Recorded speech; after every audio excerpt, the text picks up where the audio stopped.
نحمده ونصلي على رسوله الكريم اما بعد فاعوذ بالله من الشيطان الرجيم بسم الله الرحمن الرحيم رب اشرح لي صدري ويسر لي امري واحلل عقدة من لساني يفقهوا قولي وان من شيعته لابراهيم اذ جاء ربه بقلب سليم اذ قال لأبيه وقومه ماذا تعبدون أئفكا آلهة دون الله تريدون فما ظنكم برب العالمين فنظر نظرة في النجوم فقال إني سقيم فتولوا عنه مدبرين فراغ إلى آلهتهم فقال ألا تأكلون ما لكم لا تنطقون فراغ عليهم ضربا باليمين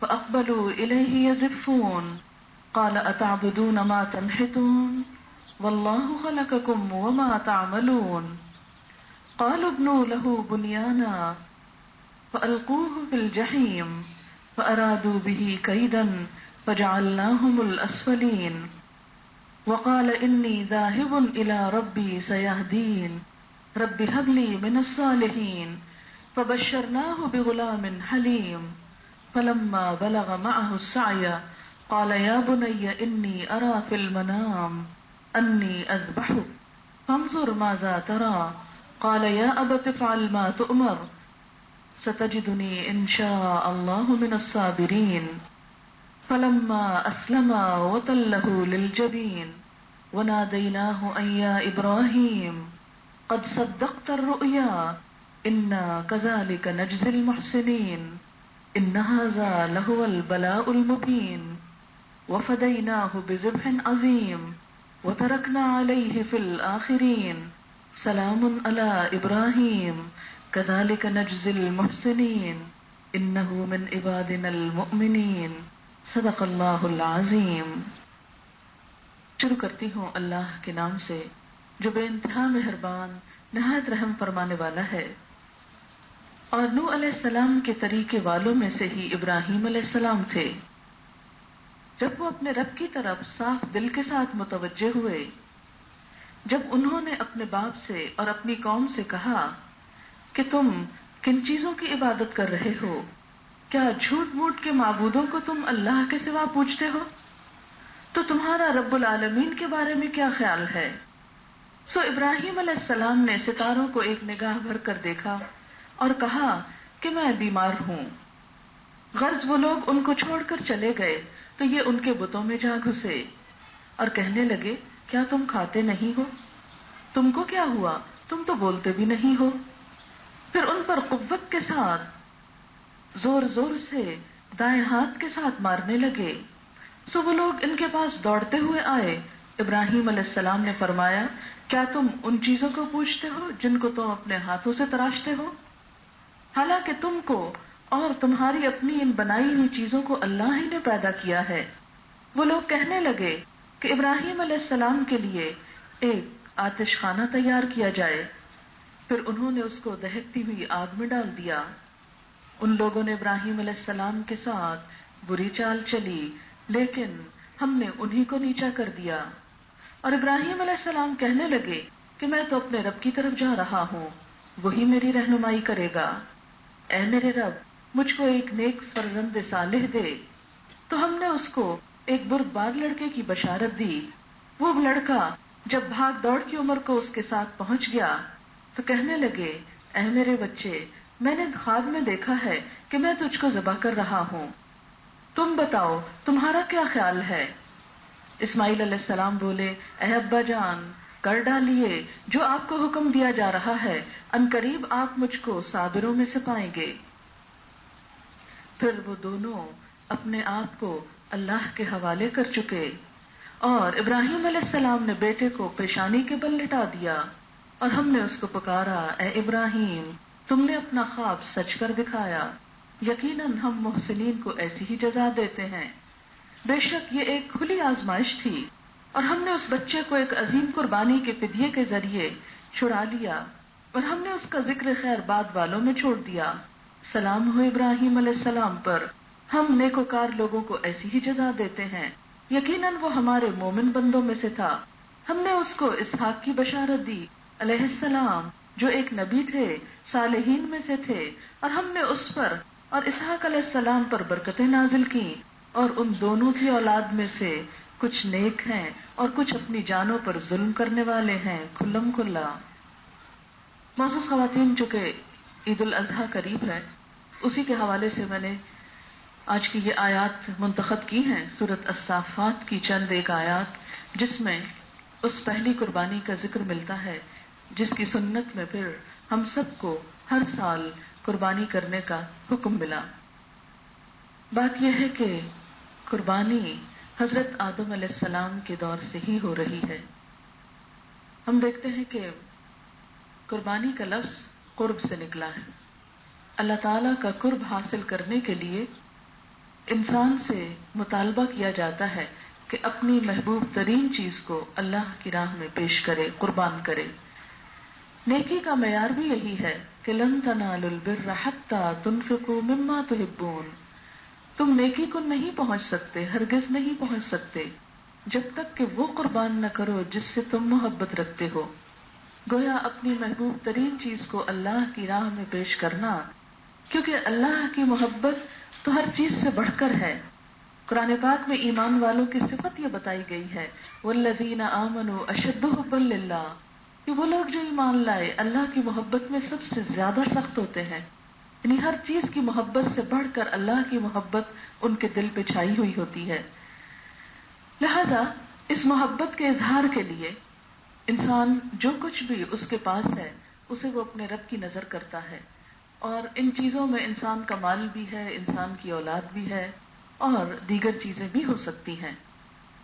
جب کوئی شخص ایمان کا دعویٰ کرتا ہے تو اللہ تعالیٰ آزما کر دیکھتا ہے کیا میرا بندہ میری خاطر، میری محبت کے لیے اپنی عزیز ترین چیز قربان کر سکتا ہے۔ جو اس آزمائش میں پورا اترتا ہے پھر وہ بلند ترین درجے پاتا ہے، اور جو اس آزمائش میں ناکام ہو جائے پھر وہ ناکام ہی ہوتا چلا جاتا ہے۔ بہرحال ہم دیکھتے ہیں کہ اللہ تعالیٰ نے ابراہیم علیہ السلام کو بھی اسی طرح آزمایا، اور یہاں پر خاص طور پہ فرمایا کہ ان ھذا لہو البلاء المبین، کہ یہ یقیناً بالکل کھلی کھلی آزمائش تھی، یعنی ایک ایسی آزمائش تھی کہ جس کے آزمائش ہونے میں کوئی شک نہیں۔ حضرت آدم علیہ السلام کے دور میں بھی قربانی ہوا کرتی تھی۔ سورۃ المائدہ میں اللہ تعالیٰ حضرت آدم علیہ السلام کے 2 بیٹوں کی قربانی کا ذکر کرتے ہیں کہ وَاتْلُ عَلَيْهِمْ نَبَأَ ابْنَيْ آدَمَ بِالْحَقِّ إِذْ قَرَّبَا قُرْبَانًا فَتُقُبِّلَ مِنْ أَحَدِهِمَا وَلَمْ يُتَقَبَّلْ مِنَ الْآخَرِ قَالَ لَأَقْتُلَنَّكَ۔ ان کے سامنے آدم علیہ السلام کے 2 بیٹوں کا واقعہ بیان کرو۔ جب ان دونوں نے قربانی کی تو ان میں سے ایک کی قربانی کو قبول کر لیا گیا اور دوسرے کی قربانی کو قبول نہ کیا گیا۔ بات یہ ہے کہ کوئی بھی قربانی جب تک اس میں اخلاص نہ ہو، اللہ کی محبت کا عنصر شامل نہ ہو، اللہ تعالیٰ اس کو پسند نہیں کرتے، اسے قبول نہیں کرتے۔ یہ قربانی دراصل ایک تحفہ ہوتا ہے، جیسے محبت کے اظہار کے لیے کوئی تحفہ دیا جاتا ہے، بالکل اسی طرح اللہ تعالیٰ سے محبت کے اظہار کے لیے انسان جانور قربان کرتا ہے۔ خواہ جانور قربان کر رہے یا پھر وہ کوئی مال خرچ کرے یا کوئی بھی اور چیز دے۔ تو بات یہ ہے کہ انسان جب بھی کوئی چیز اللہ کے راستے میں دیتا ہے تو وہ صرف چیز کو نہیں دیکھتا، وہ اس کے پیچھے دل بھی دیکھتا ہے۔ اچھا، جب ہم انسانوں کو کچھ دیتے ہیں تو بظاہر ہم بسا اوقات بہت سجا کر، بنا کر، بہت خوبصورت طریقے سے کوئی چیز پیش کرتے ہیں، لیکن اس کے پیچھے ہمارے دل کے جذبات نہیں بھی ہوتے، یا بعض اوقات اس سے بھی زیادہ ہوتے ہیں جو کچھ ہم دے رہے ہوتے ہیں۔ لیکن انسانوں کے دل کے حال کو نہیں جانتے کہ کون کس دل سے دے رہا ہے۔ اب دیکھیے کہ ہمارے ہاں جو شادی بیاہ کے موقع پر یا دیگر مواقع پر جو لین دین کی رسمیں ہیں، تو اس میں آپ دیکھیے کہ ابتدا تو بہت اچھے جذبوں کے ساتھ ہوئی تھی، جتنی بھی رسمیں ہیں ان میں ابتدا میں تو خوشی خوشی سب کچھ کیا گیا، لیکن آہستہ آہستہ وہ سب کچھ ایک بوجھ بنتا گیا۔ اور اب آپ دیکھیے کہ ایسے بہت سے مواقع پر جو کچھ دیا جاتا ہے وہ ایک بوجھ سمجھ کر دیا جاتا ہے اور ایک مصیبت سمجھ کر دیا جاتا ہے، اس کے پیچھے دل کے جذبات اور محبت کے جذبات کم ہی رہ گئے ہیں۔ مثال کے طور پر آپ دیکھیے کہ جہیز بھی اصل میں کیا ہے؟ اصل میں تو ماں باپ کی طرف سے ایک تحفہ ہے اپنے بچوں کے لیے، لیکن اب آپ دیکھیے کہ وہ اس تحفے نے کیا شکل اختیار کر لی ہے اور اس کے ساتھ کیا جذبات وابستہ ہو گئے ہیں، اور بسا اوقات ایک مصیبت کے مارے اور ایک مجبوری کے مارے یہ سب کچھ کیا جاتا ہے، جبکہ پیرنٹس افورڈ نہیں کر سکتے۔ انسانوں کے مابین بھی محبت بڑھانے کے لیے تحفہ دینے کا حکم ہے، لیکن خاص طور پر اللہ کی راہ میں کچھ نظر کرنا، اللہ کے راستے میں کچھ قربان کرنا، اللہ تعالیٰ کو کچھ تحفہ پیش کرنا، یہ قربانی کی اصل روح یہی ہے کہ اس کی راہ میں انسان اپنی بہترین چیز پیش کرے۔ اب اللہ تعالیٰ کی راہ میں صرف بہترین چیز یہ نہیں کہ ایک بظاہر بہت اچھی کوئی چیز نظر آ رہی ہے تو اللہ تعالیٰ اس پہ خوش ہو جائیں گے، نہیں۔ ہو سکتا ہے آپ ایک ایسا بکرا ذبح کریں جو بظاہر دیکھنے میں بہت عمدہ ہو، بہت خوبصورت ہو، بہت قیمتی ہو، لوگوں سے آپ کو بہت شاباش ملے، بہت واہ واہ ہو، لیکن اللہ تعالیٰ کے ہاں اس کی کوئی قبولیت نہ ہو، کیونکہ دراصل وہ اس کی خوشی کے لیے نہیں، یا دل میں اللہ کی محبت کے جذبے کے ساتھ نہیں قربان کیا گیا، وہ تو اس لیے کیا گیا کہ لوگ دیکھ کر کہیں کہ واہ کیا خوبصورت چیز قربان کی، یعنی مقابلے کے طور پر، دکھاوے کے طور پر۔ تو چونکہ اللہ تعالیٰ انسان کے نہ صرف یہ کہ ظاہر کو دیکھتا ہے بلکہ باطن کو بھی دیکھتا ہے، اندر تک کے حالات کو جانتا ہے، اس لیے وہاں تو ہر کام بہت ہی احتیاط کے ساتھ کرنے کی ضرورت ہے۔ وہاں اپنی محبت کو ثابت کرنا اتنا آسان نہیں۔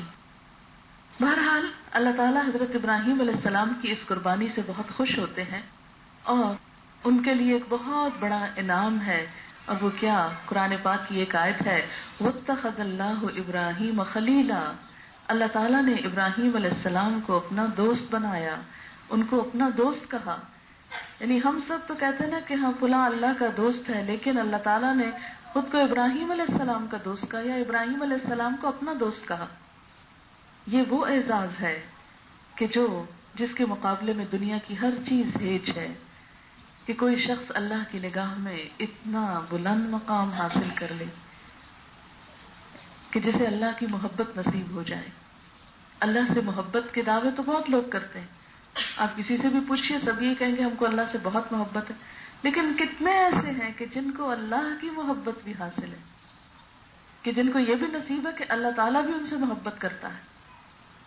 تو جس کو دنیا میں یہ پتا چل جائے کہ اس کا رب اس سے محبت کرتا ہے، خالق کائنات اس سے محبت کرتا ہے، تو پھر اس سے بڑھ کر اس کے لیے کوئی اور نعمت اور کوئی اور اعزاز ہو نہیں سکتا۔ تو آئیے دیکھتے ہیں کہ ابراہیم علیہ السلام کا کون سا عمل ایسا تھا کہ جس کی وجہ سے اللہ تعالیٰ نے ان کو اتنا بڑا مقام دیا، اور آج ہمارے اندر اس مقام کو پانے کی کتنی تڑپ ہے، کتنی کوشش ہے، کتنا خیال ہے۔ تو چونکہ یہ قربانی کا موقع اس سنت کی یاد ہے، اس لیے اس واقعے کو دیکھتے ہیں کہ کیا کہا گیا۔ فرمایا کہ ابراہیم علیہ السلام بھی دیگر پیغمبروں کی طرح ایک پیغمبر تھے۔ اذ جاء ربہ بقلب سلیم، وہ اپنے رب کی طرف متوجہ ہوئے صاف دل کے ساتھ، صاف نیت کے ساتھ، صاف جذبات کے ساتھ۔ قلب سلیم کی بات ہے، سلامت دل کے ساتھ، کہ جس میں کوئی بغض، حسد، کینہ انسانوں کے لیے نہ تھا، انسانوں کے لیے کوئی برے جذبات نہ تھے، بلکہ جب ان کے والد نے ان سے کہا کہ میں تجھ کو پتھر مار دوں گا، تم یہاں سے چلے جاؤ، تو آپ جانتے ہیں کہ ابراہیم علیہ السلام نے کیا جواب دیا تھا؟ سأستغفر لک ربی انہ کان بی حفیا، میں آپ کے لیے اپنے رب سے بخشش کی دعا کروں گا۔ پتھر کھا کر جواب میں دعا، یہ ہم میں سے کتنے لوگوں کے اندر یہ اخلاق ہے؟ ہم سب خود کو دیکھیں، ہم تو ساری زندگی یہ گلے کرتے نہیں تھکتے کہ ہمارے ماں باپ نے ہمارے لیے کیا کیا، خواہ وہ بےچارے اپنے بال سفید کر لیں، اپنا خون پسینہ جلائیں، لیکن کم ہی ایسا ہوگا کہ ہم اپنے والدین کے لیے شکر گزار ہوں اور ان کو محسن مانیں اور پھر ان کے لیے دعائیں کرنے والے ہوں۔ تو بہرحال ابراہیم علیہ السلام کی یہ صفت، یہ خوبی، جاء ربہ بقلب سلیم، سلامت دل لے کر. سلامت کیا؟ ہر شرک سے، ہر کفر سے، ہر نفاق منافقت سے، دھوکے بازی، فریب، فراڈ اور ایسی چالاکیوں سے پاک جس میں ہر ایک کے لیے بس صرف خیر خواہی، کسی کے لیے برائی نہیں.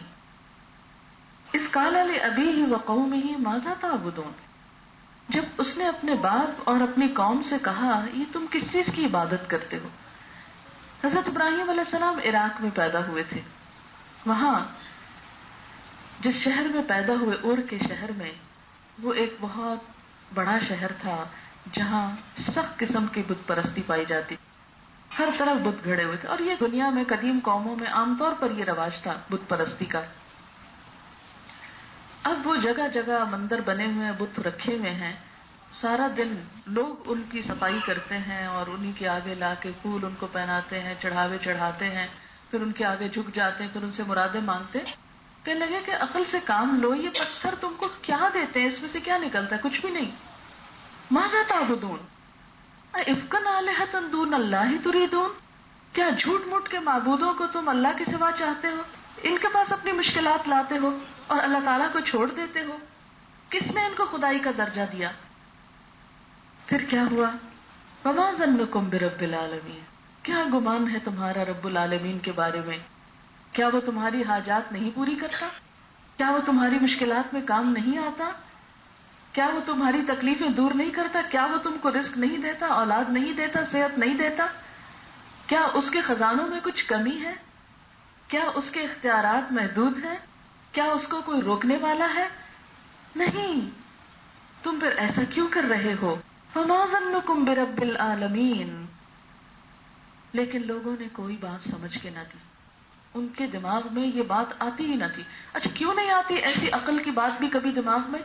اس لیے کہ انسان کی یہ نفسیات ہے اور کمزوری ہے کہ جب وہ ایک خاص معاشرے میں رہتا ہے، جو کچھ وہاں دیکھتا ہے اسی کو اچھا سمجھتا ہے، وہی کچھ کرنا چاہتا ہے. بہت کم لوگ ایسے ہوتے ہیں کہ جن کے اندر اتنی جرأت اور طاقت ہو کہ وہ معاشرے کے مروجہ قاعدوں، قانونوں، رسم و رواج اور طور طریقوں کے خلاف بغاوت کریں. کیونکہ ان کو عافیت کس میں ملتی ہے؟ جو لوگ کر رہے ہیں اسی طرح کرنے میں. اچھا آج اگر ہم بھی دیکھیں تو ہم کس طرح پروٹیکٹڈ فیل کرتے ہیں وہی کام کرنے میں جو سب کرتے ہیں، چاہے وہ غلط ہو، چاہے اس میں نقصان ہو، چاہے اس میں پریشانی ہو، لیکن وہی کریں گے. آج کتنی ہی چیزیں ایسی ہیں کہ جن کو ہم کہتے ہیں غلط ہے. اچھا آپ دیکھیے بچے سگریٹ کیوں شروع کر دیتے، اس کے پیچھے کیا سائیکی ہوتی ہے؟ اس لیے کہ وہ اپنے کلاس فیلوز کو دیکھتے ہیں، اپنے ہم عمر کو دیکھتے ہیں اور سگریٹ کے بڑے بڑے اشتہارات خوبصورت دیکھتے ہیں اٹریکٹیو قسم کے، تو وہ اسی کی طرف مائل ہو جاتے ہیں کیونکہ وہ اس چیز سے متاثر ہوتے ہیں. تو انسان کی یہ کمزوری ہے کہ وہ اپنے ماحول سے بہت جلدی متاثر ہو جاتا ہے، لوگوں سے مرعوب ہو جاتا ہے. جو لوگ کر رہے ہیں وہی کرنے میں خوشی محسوس کرتا ہے کیونکہ اس طرح لوگوں کی اس کو اپریسیشن ملتی ہے. تو وہ چند تعریف کے جملوں کی خاطر بڑے بڑے غلط کام کرتا ہے، خاص ضمیر پہ کتنا ہی بوجھ کیوں نہ ہو. کم ہی لوگ ایسے قلب سلیم والے ہوتے ہیں کہ جو تھوڑی عقل بھی استعمال کرتے ہیں. وہ بھیڑ چال نہیں اختیار کرتے کہ جو سب کر رہے ہیں وہی کرو. کیونکہ عام طور پہ تو یہ کہا جاتا نا، چلو تم ادھر کو ہوا ہو جدھر کی، جدھر کو سب دنیا جا رہی ہے تم بھی وہی رستہ اختیار کرو، چاہے وہ جا کے کسی ہلاکت کے گڑھے میں گرے. یہ نہیں سوچتے کہ اللہ کا حکم کیا ہے، فائدہ کس میں ہے، نقصان کس چیز میں ہے. عقل استعمال کم کرتے ہیں. کہا جاتا ہے کہ تاریخ میں سب سے پہلے ریشنل تھنکنگ جو تھی وہ ابراہیم علیہ السلام سے شروع ہوئی. سب سے پہلے انہوں نے چیزوں کے اوپر غور کرنا شروع کیا کہ اچھا یہ پتھر اس سے دعا مانگتے ہو اور رب العالمین کو چھوڑ دیتے ہو، یہ تم کر کیا رہے ہو؟ لیکن باقی کوئی ان کی بات سمجھا نہیں. انہوں نے کہا اگر یہ دلیل نہیں مانتے تو اب مجھے کچھ اور کرنا پڑے گا. بالکل ایسے نا جیسے آپ اپنے بچے کو پہلے سمجھاتے ہیں دلیل دیتے ہیں سب کچھ، لیکن جب وہ نہیں مانتا پھر ایک دن آپ جوتا اٹھا لیتے ہیں، اب میں اس طرح بناؤں گا تم کو. ہوا یہ کہ ابراہیم علیہ السلام سوچتے رہے کہ کس طرح ان کو میں سمجھاؤں. انہوں نے پروگرام یہ بنایا کہ ان بتوں کو توڑا جائے. جب یہ ٹوٹیں گے اور وہ اپنے آپ کو نہیں بچا سکیں گے تو شاید لوگوں کو ہوش آئے اور وہ اتنی بڑی گمراہی سے نکل آئے. یہ بہت بڑی درجے کی گمراہی ہے ان بتوں کو پوجنا. تو بہرحال کیا ہوا، ساری قوم میلے پہ جا رہی تھی. ابراہیم علیہ السلام کو بھی کہا گیا کہ تم بھی چلو. انہوں نے، رات کا وقت تھا، آسمان پہ تھوڑی دیر دیکھتے رہے، پھر کہنے لگے کہ میری طبیعت خراب ہے، میں نہیں جا سکتا. کہتے ہیں کہ بہانہ کیا تھا، بہرحال ہو سکتا ہے طبیعت خراب ہی ہو، یہ تو کہیں نہیں لکھا ہوا نہیں تھی اور جھوٹ بولا تھا، لیکن انہوں نے کہا کہ میں نہیں جا سکتا. فَتَوَلَّوْا عَنْهُ مُدْبِرِينَ، تو وہ ان کو چھوڑ کر چلے گئے. ٹھیک ہے، نہیں جاتے نہ جاؤ. ایسے ہی نا جیسے کسی شادی پہ جانا ہو، کسی فنکشن پہ، تو سب جا رہے ہو کہ کوئی ایک بیچ میں سے سلپ کر جائے کہ میں نہیں جانا چاہتا، کہتے اچھا ٹھیک ہے تمہاری مرضی، نہیں تم بور ہوتے نہیں جاؤ. اب جو ہی سب لوگ چلے گئے اور وہ اپنے کام میں مست تھے تو پیچھے ابراہیم علیہ السلام کو کیا سوجی، فراغ الی آلہتہم، وہ ان کے الہوں کی طرف چپکے سے گئے. فقالا، تو ان کو مخاطب کر کے کہتے ہیں ان بتوں کو، الا تاکلون، تم کھاتے نہیں ہو؟ تم کو جو خدا مانا جاتا ہے تم کھاتے نہیں ہو؟ مالکم، وہ پھر چپ، کوئی جواب نہیں. کہتے مالکم، کیا ہے تم کو، لا تنطقون، بولتے بھی نہیں ہو، کیسے خدا ہو، نہ کچھ کھاتے ہو، نہ ہلتے جلتے ہو، نہ بولتے ہو، نہ جواب دیتے ہو. جب کچھ نہیں جواب آیا، فراغ علیہم ضربا بالیمین، تو اپنے دائیں ہاتھ سے زور کی چوٹ ماری ان پر، اپنے کلہاڑے سے ایک مارا ان پہ اور توڑ دیا ان کو.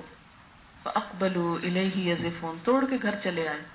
لوگ میلے سے آئے اور آ کے سب سے پہلے بتوں کو سلام کرنے کو گئے، دیکھا کہ وہ تو سب منہ کے بل نیچے پڑے. اب کیا ہوا، دوڑتے ہوئے ابراہیم علیہ السلام کے پاس آئے. انہوں نے کہا کیا تم نے توڑا ہے؟ کہنے لگے تم جا کے اس بڑے سے پوچھو. کہتے کہ بڑے بت کے گلے میں کلہاڑی لٹکا دی اور باقی نیچے گرا دیے. کہا کہ وہ تو بولتے نہیں. کہا تم کو کیا ہو گیا ہے جو بولتے نہیں، ان کے آگے جھکتے ہو؟ قال اتعبدون ما تنحتون، ان کی عبادت کرتے جن کو تم اپنے ہاتھوں سے بناتے ہو، خود ہی تراشتے ہو، خود ہی رکھ کے پھر کہتے ہمارے خدا ہو گئے. خدا تو خالق ہوتا ہے نہ کہ مخلوق. واللہ خلقکم، اللہ نے تم کو بنایا ہے. وما تعملون، اور جو تم کرتے ہو. قالوا ابنوا لہ بنیانا، لیکن نہ دلیل کام آئی نہ پریکٹیکل اگزامپل کام آئی اور جواب کچھ بھی نہیں تھا. کہنے لگے یہ بہت ناخلف ہے، اس کے لیے ایک آتش خانہ بناؤ. ابنوا لہ بنیانا، آگ کا الاؤ تیار کرو، بس اس کو تو اب جلا ہی ڈالو، یہ تو جینے کے قابل نہیں، اس نے ہمارے الہوں کی ایسی بے عزتی کر ڈالی، سب کا بدلہ لو. کیا کیا؟ کہتے ہیں کہ پورے کمرے جتنا الاؤ تیار کیا گیا. روایات میں آتا ہے کہ ابراہیم علیہ السلام کا باپ بھی ان لوگوں میں شامل تھا جو لکڑیاں ڈھو ڈھو کے لا رہے تھے. ساری قوم لکڑیاں چننے لگ گئی کہ بہت بڑی آگ تیار کر کے اس میں ڈالا جائے. کس لیے؟ تاکہ مزہ چکھے کہ کس طرح ہمارے بتوں کی بے عزتی کی جاتی ہے. بہرحال وہ سب کچھ کر چکے. فَأَلْقُوهُ فِي الْجَحِيمِ، تو انہوں نے اس کو الاؤ میں جھونک دیا. جو ہی وہ اس میں پھینکے گئے، قُلْنَا يَا نَارُ كُونِي بَرْدًا وَسَلَامًا عَلَىٰ إِبْرَاهِيمَ، ہم نے کہا اے آگ ٹھنڈی ہو جا اور ابراہیم پر سلامتی ہو. اللہ نے اپنے دوست کو یوں بچایا. یہ ایک حیرت انگیز بات تھی کہ ایک انسان کے اوپر آگ اثر نہ کرے، اور آگ بھی سب سے بڑی، جتنی وہ جلا سکتے تھے اتنی جلائی. تھوڑی دیر کے لیے وہ ٹھٹکے کہ یہ کیا ہوا، ابراہیم سلامت نکل آیا، یہ کوئی معجزہ ہو سکتا ہے. لیکن پھر ان کی مت ماری گئی. وہ بتوں کی محبت میں اندھے ہو چکے تھے، ان کو حق نظر نہ آیا. اور اللہ تعالیٰ فرماتے فَأَرَادُوا بِهِ كَيْدًا، انہوں نے اس کے ساتھ چال چلنا چاہی. فَجَعَلْنَاهُمُ الْأَسْفَلِينَ، تو ہم نے انہی کو سب سے نچلا کر دیا، انہی کو ذلیل و رسوا کر دیا. وَقَالَ إِنِّي ذَاهِبٌ إِلَىٰ رَبِّي سَيَهْدِينِ، اب تو اس قوم سے کیا لینا دینا، یہ تو نہ کوئی دلیل سمجھتے ہیں نہ یہ مثال سمجھتے ہیں. اب میں اپنے رب کی طرف جاتا ہوں، میں اس قوم کو چھوڑ رہا ہوں، کیونکہ اب تو رہنے کا وہاں کوئی پوائنٹ ہی نہیں تھا. کہاں جائیں کچھ پتا نہیں، اگلی منزل کیا ہے. بولے میں اپنے رب کی طرف جا رہا ہوں، سیہدینی، وہ میری رہنمائی کرے گا کہ مجھ کو کیا کرنا ہے. اب دعا مانگتے ہیں رب ہب لی من الصالحین، اللہ مجھے نیک اولاد دے، یہ میری قوم تو میری بات نہیں سنتی، اب مجھے کوئی سہارا چاہیے، مجھے اولاد دے، شاید وہی میرا ساتھ دے تیرا نام لینے میں، نیک اولاد دے۔ فبشرناہ بغلام حلیم، تو ہم نے اس کو ایک بہت بردبار لڑکے کی خوشخبری دی، بہت اچھے بیٹے کی خوشخبری دی۔ اس سے کیا پتہ چلتا ہے کہ بسا اوقات انسان جب نیک کام کرتا ہے تو اس کا اثر اس کی اولاد میں ظاہر ہو جاتا ہے، یعنی اولاد کے اندر سے ایسی نیکی اور خیر پھوٹتی ہے کہ اللہ تعالیٰ وہ پچھلی تکلیفوں کا، یا خاص طور پہ ماں باپ کی طرف سے جیسے ابراہیم علیہ السلام کو تکلیف آئی تو اس کا مداوع اولاد کی شکل میں ہوا۔ اور اللہ تعالیٰ اولاد کی تعریف بھی فرماتے ہیں، غلام حلیم، بہت دھیمے مزاج کے، بہت بردبار، بہت پولائٹ، بہت بات ماننے والے، برداشت کرنے والے بچے تھے۔ آج آپ دیکھیں کہ ہمارا ایک ایک بچہ ہائپر ہوا ہوتا ہے نا، کوئی بات سننے کو تیار نہیں ہوتا، چھوٹے چھوٹے ماؤں کو پاگل کر کے رکھ دیتے ہیں۔ لیکن جب میں اس کے مقابلے میں یہ پڑھتی ہوں غلام حلیم، تو واقعی سمجھ میں آتا ہے کہ غلام حلیم کتنی بڑی نعمت ہے۔ اگر ماؤں کا دیکھا جائے، چھوٹے بچوں کی ماؤں کا، تو ان کا بس ایک ہی غم ہے کہ بچوں کا ستانا، کہ چھوٹی چھوٹی چیز کے اوپر پریشان کیے رکھتے ہیں، ضد کر بیٹھیں گے، کوئی چیز دیکھ لیں گے یا کچھ کرنا ہوگا، کوئی موڈ میں آ جائے گا، تو یہ کتنی بڑی آزمائش ہوتی ہے۔ اولاد کا دکھ دنیا کا سب سے بڑا دکھ ہوتا ہے، سب سے بڑی تکلیف ہوتی ہے جو اس طرف، کیونکہ انسان کے اپنے جسم کا ایک حصہ ہوتا ہے نا، تو جب اس کو تکلیف پہنچتی ہے تو اس کی تکلیف بھی نہیں دیکھی جاتی، وہ بھی خود کو لگتی ہے، اور جب وہ پریشان کرتا ہے تو اس کی آگ بھی انسان کو زیادہ لگتی ہے۔ اس لیے اللہ تعالیٰ نے ان کا دل ٹھنڈا کر دیا، فبشرناہ بغلام حلیم، اب بچہ دیا اللہ نے۔ پھر ایک اور امتحان آ گیا، کیا حکم ہوا؟ بچے کو وہ دور مکہ کی بے آب و گیا وادی میں چھوڑ آؤ، بس ماں اور بچہ، چھوٹا سا دودھ پیتا، نہ آس پاس کوئی دکانیں، نہ گھر، نہ کوئی انسان، کچھ بھی نہیں۔ ہاجرہ کہتی ہیں کہ میں نے پوچھا کہ کیا یہ اللہ کا حکم ہے کہ آپ ہم کو یہاں تنہا چھوڑ کے جا رہے ہیں؟ کہا ہاں اللہ کا حکم ہے۔ وہ بھی کہنے لگی اگر اللہ کا حکم ہے تو وہ ہم کو رسوا نہیں کرے گا۔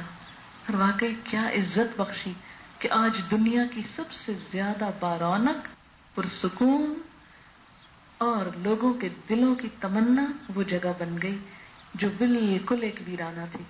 کس لیے کہ اللہ کی اس بندی نے ایک چھوٹے دودھ پیتے بچے کے ساتھ اللہ کی بات بھی مانی، شوہر کی بھی مانی۔ یہ اس بچے اور ماں کی بھی بہت بڑی قربانی اور آزمائش تھی۔ بہرحال اب کیا ہوتا ہے، فاصلے ہیں بہت طویل، واپس فلسطین آتے ہیں، تبلیغ کا کام شروع کرتے ہیں، پیغمبر اللہ تعالیٰ ان کو بناتے ہیں۔ پھر جب پلٹ کے جاتے ہیں تو بچہ ٹین ایجر ہو چکا ہوتا ہے، فلما بلغ معه السعی، اب باپ کے ساتھ دوڑ دھوپ کی عمر کو پہنچ گئے، ینگ بیٹا کہ جو باپ کا سہارا بن سکے، ساتھ دے سکے۔ ابراہیم علیہ السلام نے دعا مانگ کے لیا تھا، اور قدرتی بات ہے نا کہ پھر اپنے ہی اولاد کو دیکھ کے انسان کا دل کیسے خوش ہوتا ہے نا کہ اچھا بچے بڑے ہو گئے، اب یہ کچھ کرنے لگے۔ آپ نے دیکھا ہوگا کہ گھر میں بہت سے نوکر بھی ہوں، لیکن اگر اپنا بچہ کوئی کام کر کے دیتے تو کیا دل ٹھنڈا ہوتا ہے نا، جو چھوٹی سی کوئی چیز اٹھا کے لائے، کچھ کرے، ایک قدرتی سی بات ہے۔ تو اس میں وہ بچہ جب دوڑ دھوپ کی عمر کو، مدد کرنے کی عمر کو پہنچا تو ابراہیم علیہ السلام کو خواب آ گیا۔ اللہ تعالیٰ کا حکم ہوا ابراہیم یہ بیٹا اللہ کی محبت میں تھوڑا آڑے آ رہا ہے، کیونکہ اولاد آزمائش بھی ہوتی ہے نا۔ جب اولاد ملتی تو انسان ان کی خاطر بسا اوقات غلط کام بھی کرتا ہے، بعض اوقات ان کے لیے اللہ کے کچھ حکم بھی پامال کر دیتا ہے۔ تو اللہ تعالیٰ کیا تقاضا کرتے ہیں بندے سے کہ میری محبت ہر محبت سے آگے ہو، چاہے اولاد ہو چاہے کوئی، مجھ سے آگے کوئی نہ ہو۔ اب کیا ہوا، ابراہیم علیہ السلام اس بچے کو خواب میں دیکھتے ہیں کہ ذبح کر رہے ہیں۔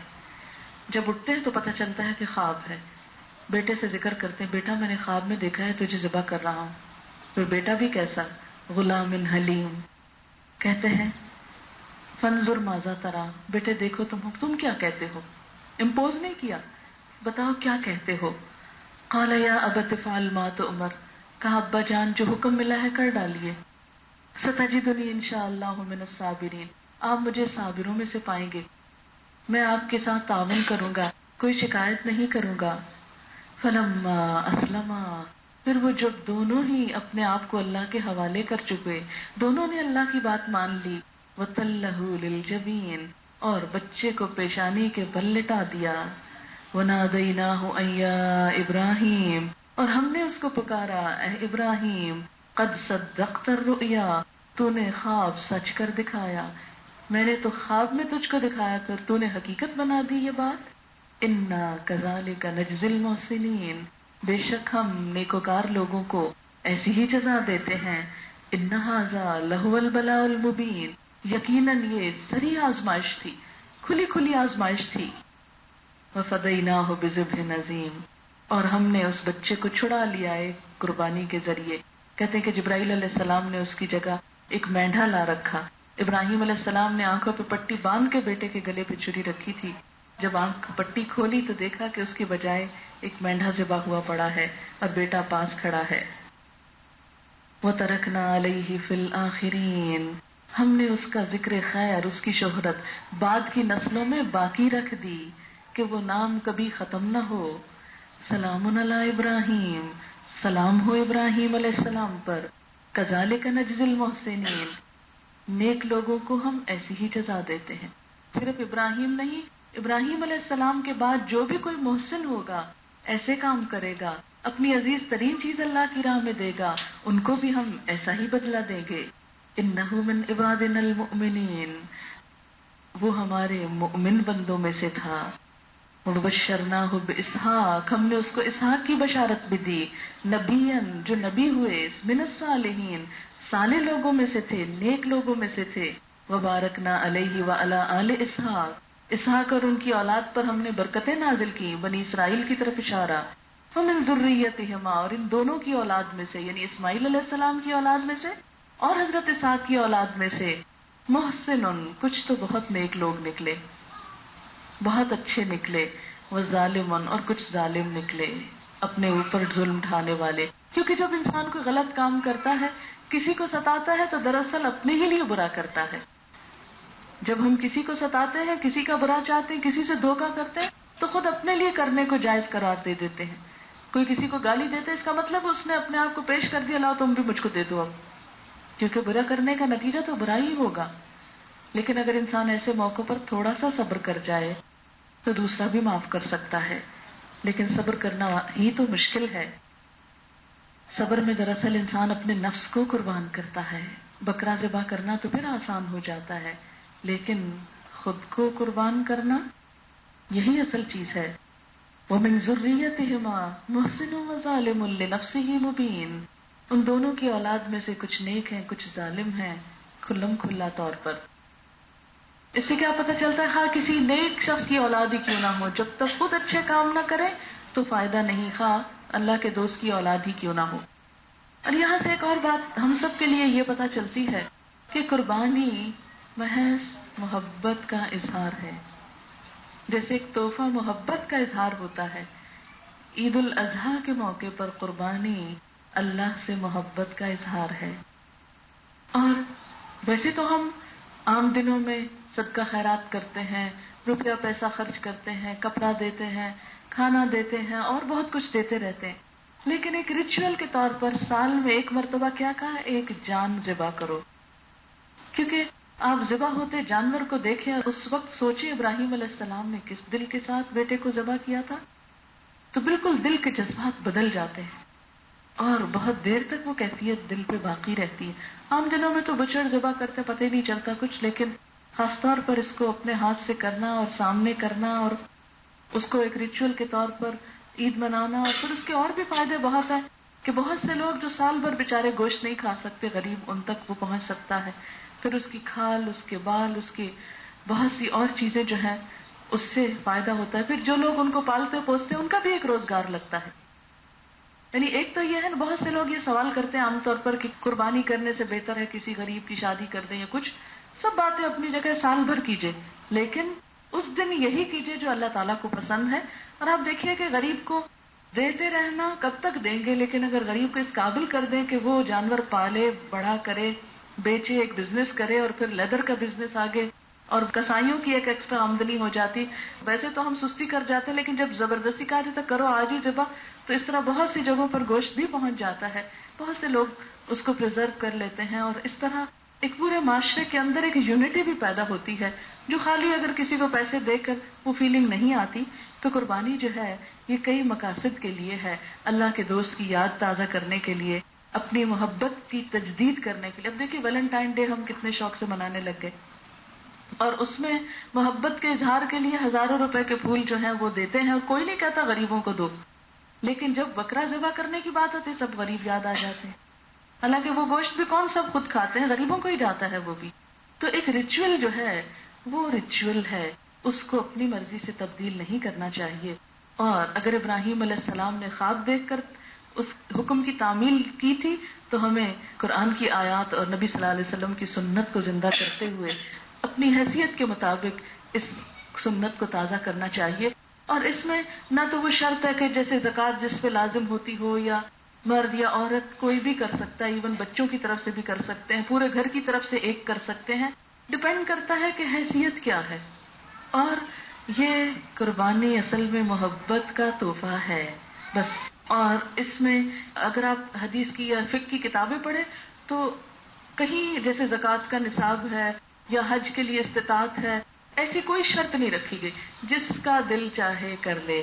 ہاں جو صاحب حیثیت ہے ان کو تو کرنا ہی چاہیے، لیکن جس کی حیثیت بہت زیادہ نہیں، اگر وہ خود اپنے شوق سے پال کے کچھ ذبح کر لیتا ہے اور نہیں تقسیم کرتا، گوشت خود بھی رکھ لیتا ہے تو رکھ لے، لیکن یہ کہ اس محبت کا اظہار ضرور کرے. دوسری چیز یہ کہ جب پہلی ذی الحج شروع ہوگی انشاءاللہ، تو جب سے تکبیریں بہت کثرت سے پڑھیں. اللہ اکبر اللہ اکبر لا الہ الا اللہ واللہ اکبر اللہ اکبر واللہ اکبر وللہ الحمد. اس کی کیسٹس بھی ملتی ہیں، گھروں میں لگائیں، بچوں کو سکھائیں، کیونکہ یہ حاجیوں کے ساتھ ایک طرح سے عبادت میں شریک ہونا بھی ہے. وہ وہاں اللہ کی یاد منا رہے ہیں، ہم یہاں بیٹھ کر اس جذبے میں شریک ہو جائیں. تو یہ 10 دن جو ہیں ان میں صدقہ خیرات ہو یا روزہ رکھنا ہو یا قربانی، یہ عام دنوں کے مقابلے میں کئی گنا زیادہ اجر رکھتے ہیں، تو خاص طور پر اس کا اہتمام کرنا چاہیے. وآخر دعوانا ان الحمد للہ رب العالمین. دعا کر لیتے ہیں. سبحان اللہ والحمد للہ ولا الہ الا اللہ واللہ اکبر ولا حول ولا قوة الا باللہ العلی العظیم. اللہم صل علی محمد وعلی آل محمد کما صلیت علی ابراہیم وعلی آل ابراہیم انک حمید مجید. اللہم بارک علی محمد وعلی آل محمد کما بارکت علی ابراہیم وعلی آل ابراہیم انک حمید مجید. ربنا آتنا فی الدنیا حسنہ وفي الآخرة حسنة وقنا عذاب النار. ربنا لا تزغ قلوبنا بعد إذ هديتنا وهب لنا من لدنك رحمة إنك أنت الوهاب. ربنا هب لنا من أزواجنا وذرياتنا قرة أعين واجعلنا للمتقين إماما. يا حي يا قيوم برحمتك نستغيث. لا الہ الا اللہ انت الحلیم الکریم.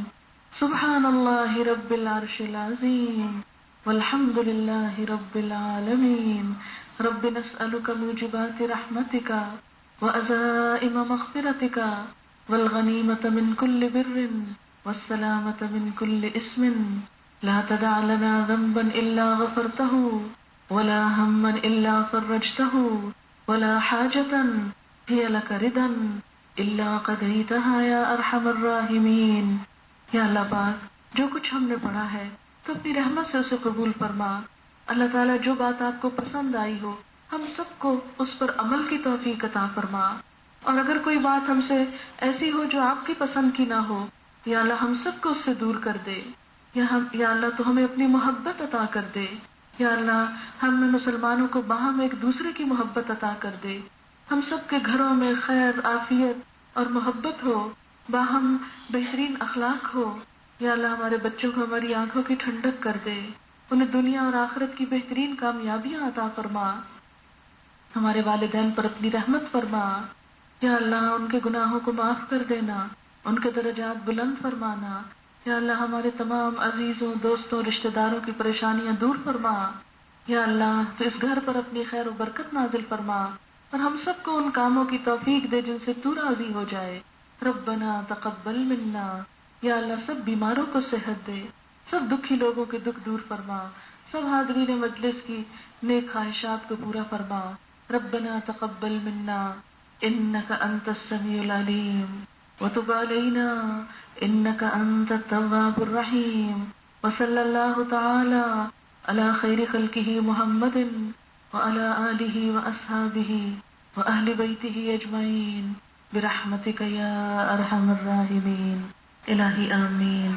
سبحانك اللهم وبحمدك نشهد أن لا إله إلا أنت نستغفرك ونتوب إليك. والسلام عليكم ورحمة الله وبركاته.